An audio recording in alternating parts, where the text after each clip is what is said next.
A evolução do direito das mulheres. Mulheres e homens ao longo da humanidade desempenhavam papéis sociais muito distintos, e por vários séculos a mulher viveu em uma cultura patriarcal e machista, onde o papel da mulher na sociedade era voltado unicamente para a família. Ela era responsável por todo o serviço doméstico e educação dos filhos.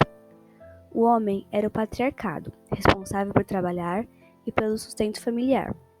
Já as mulheres eram governadas pelo homem, marido, irmão ou tio. A este sim competia um dever da responsabilidade por elas. Johann Scott diz que o patriarcado é uma forma de organização social onde suas relações são rígidas por dois princípios brasileiros. As mulheres são subordinadas hierarquicamente pelos homens e os jovens estão subordinados hierarquicamente por homens mais velhos. A virtude das mulheres era de reproduzir, a mãe perfeita e protetora, contraditoriamente o sexo frágil, alguém sem direito de escolha. A essas mulheres eram vetados o direito ao voto político, educação, direito sexual e reprodutivo. A autora Arilda Inês Miranda Ribeiro, no texto Mulheres Educadas na Colônia, em sua obra 500 anos de educação no Brasil, afirma que as mulheres eram enxergadas da mesma forma que crianças, e os doentes mentais, como o sexo imbecil. O marco inicial das discussões parlamentares em torno do direito do voto feminino são os debates que antecederam a Constituição de 1824, outorgada por Dom Pedro I. Essa Constituição não trazia qualquer impedimento ao exercício dos direitos políticos por mulheres, mas, por outro lado, também não era explícita quanto à possibilidade desse exercício. Voto feminino. Até 1893, ano em que as cidadãs neozelandesas conquistaram o direito ao sufrágio, todas as decisões políticas dos países democráticos eram tomadas por homens brancos pertencentes à elite. A segregação de gênero, raça, classe e escolaridade restringiu por séculos a atuação de inúmeras pessoas nos eleitorados e nas candidaturas. Iremos entender alguns detalhes de como o movimento sufragista feminino mudou parte dessa realidade. Mas foi somente em 1932 que as mulheres obtiveram o direito de voto, o que veio a se concretizar nas eleições no ano seguinte. Isso ocorreu a partir da aprovação do Código Eleitoral de 1932, que além disso e de outras conquistas, instituiu a Justiça, que passou a regulamentar as eleições no país.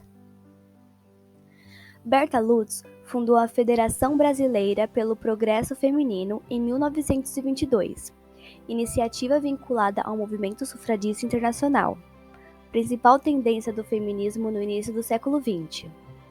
As outras reivindicações eram igualdade entre o sexo e independência das mulheres. Em 1932, Berta foi uma das duas mulheres nomeadas para integrar a comissão para elaborar um anteprojeto da nossa Constituição. E assim, a sociedade viveu por muito tempo. O capitalismo e a Revolução Industrial modificaram radicalmente o trabalho, não só para os homens, mas para toda a família. Com a Revolução, houve a redução do salário dos homens e crescente necessidade de mão de obra nas fábricas. Desta forma, o homem que era o patriarcado e único responsável pelo sustento familiar não conseguia mais manter uma remuneração adequada. Sendo assim, todos os integrantes da família tiveram que sair para trabalhar nas indústrias. A inserção das mulheres no mercado de trabalho foi marcada pela dupla jornada, de até 18 horas diárias, pois além de trabalhar nas indústrias, as mulheres mantiveram a responsabilidade nos serviços domésticos. O caminho percorrido pelas mulheres sempre foi de opressão e traçada por muitas lutas. Isso contribui para as desigualdades entre os gêneros, ainda nos dias atuais. As mulheres conseguiram sim alcançar muitos direitos através das leis que foram conquistadas pelos movimentos sociais: direito ao trabalho, ao divórcio e direitos diante das violências contra a mulher.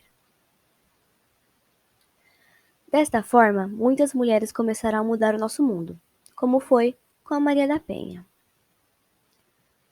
A farmacêutica brasileira foi líder do movimento de defesa dos direitos das vítimas de violência doméstica no Brasil. Em agosto de 2006, foi sancionada uma lei que levava seu nome. Além disso, ela fundou um instituto sem fins lucrativos para auxiliar as mulheres vítimas. Fatos sobre ela. Em 1983, o seu marido tentou matá-la 2 vezes, deixando-a paraplégica. Ele só foi condenado após 19 anos e pouco tempo depois foi posto em liberdade.